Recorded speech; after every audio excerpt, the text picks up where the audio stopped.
जय जगन्नाथ। आज आम दशम श्रेणी संस्कृत परीक्षा 2025-26 वार्षिक परीक्षा केते गुड़िए संस्कृत वाक्य देखिबा, ओडिया रु संस्कृत को अनुवाद करिबा, ता सहित ताको भल भाबरे बुझिबा। प्रथम वाक्यटी है बालक माने सत कहती। बालक माने सत कहती। तो पिला माने देखिबा बालक माने ये जो बालक माने अच्छी एटा हूँ प्रथमा विभक्तिर विभक्ति चिन्ह माने। आपण मैंने देखिपे माने माने हूँ प्रथमा विभक्तिर बहुवचन जो विभक्ति चिन्हटा बालक माने। तो प्रथमा विभक्ति बहुवचन रूपड़ा कौन हम बालक शब्दर बालकाहा। तो सेमिति कौन है ना बालकाहा। तापरे देखिबा क्रियापदटा कुहंती। कुहंतीर कौन हम ना बद धातु लड लकार वर्तमान। तो बदती बदतः बदंती एक वचन द्विवचन बहुवचन।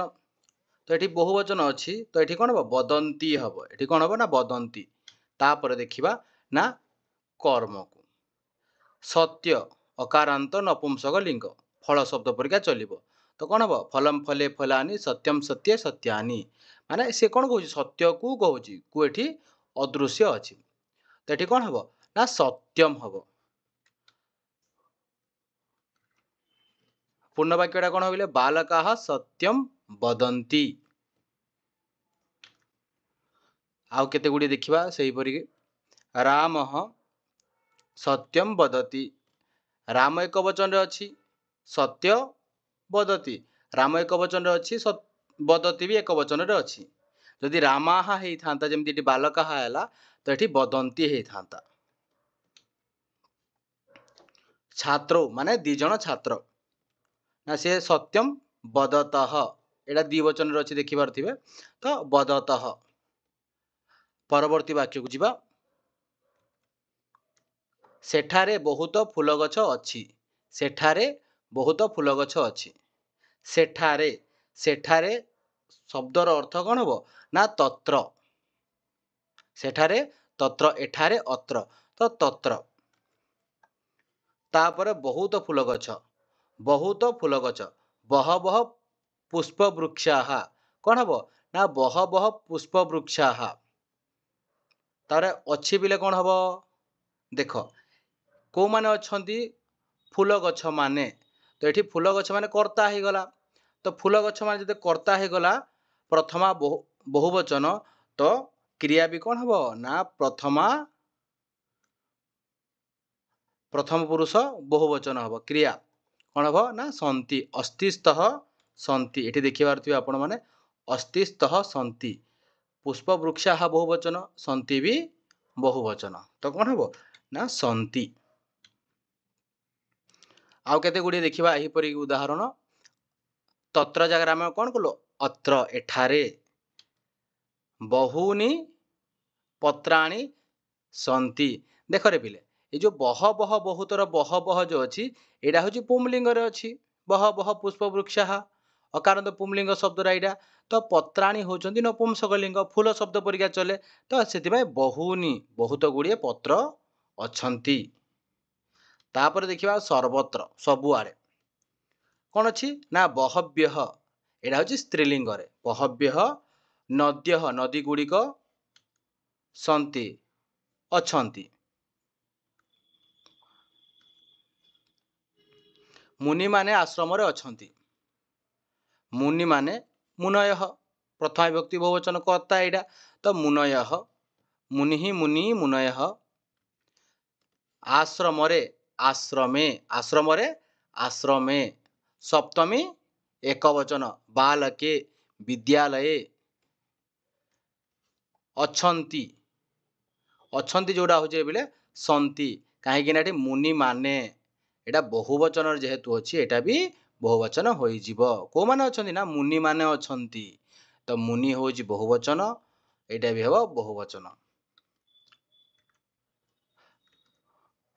देखिबा तापर देखिबा प्रथमा प्रथमा बहुवचन थिला मुनि माने एटा कौन कर पारे बिले एटा एक वचन करदवा मुनि ही आश्रमे अस्ति यही अस्ति देख एटा एक वचन एटा भी एक वचन एटा भी एक वचन मुनौ बने बणरे स्तः एटा स्तः देख बोले द्विवचन मुनौ दुई जन मुनि कोठी अछंती ना बणरे अछंती बालकाहा पिला माने विद्यालय अर्थात विद्यालय रे सन्ति अछंती परवर्ती उदाहरण को जिबा हरिर सान भाई 10म श्रेणी रे पढ़ुछि हरिर हरे हे हरि मुनि परिका चलिबो षष्ठी विभक्ति एक वचन कौन हम पिले हरिर विभक्ति चिन्ह कहार षष्ठी विभक्तिर एक वचन तो हरे हे मुने हे एमती चलिबो तो षष्ठी विभक्ति एक वचन हरिर सान भाई अनुज सान भाई कौन कहा जाए संस्कृत रे अनुज तापर देखिबा 10म श्रेणी रे रे अच्छी देख सप्तमी विभक्तिर विभक्ति चिन्ह यहाँ रे दशमी श्रेण्याम कौटी 10मी श्रेण्याम जेमिति नद्याम दीर्घईकारांत कौन रे पिले नदी शब्द जेमिति स्त्रीलिंग सेमिति श्रेणी भी दीर्घईकारांत नदी शब्द परिका चलिबो तो सप्तमी विभक्ति एक वचन कौन हो ना श्रेण्याम 10म श्रेण्याम नदी शब्द परिका चलिबो पढ़ुछि पठति केते जन पढ़ुछन्ति अनुज जो हरिर अनुज जणे सेति पठति देख हरे हे अनुज 10म श्रेण्याम पठति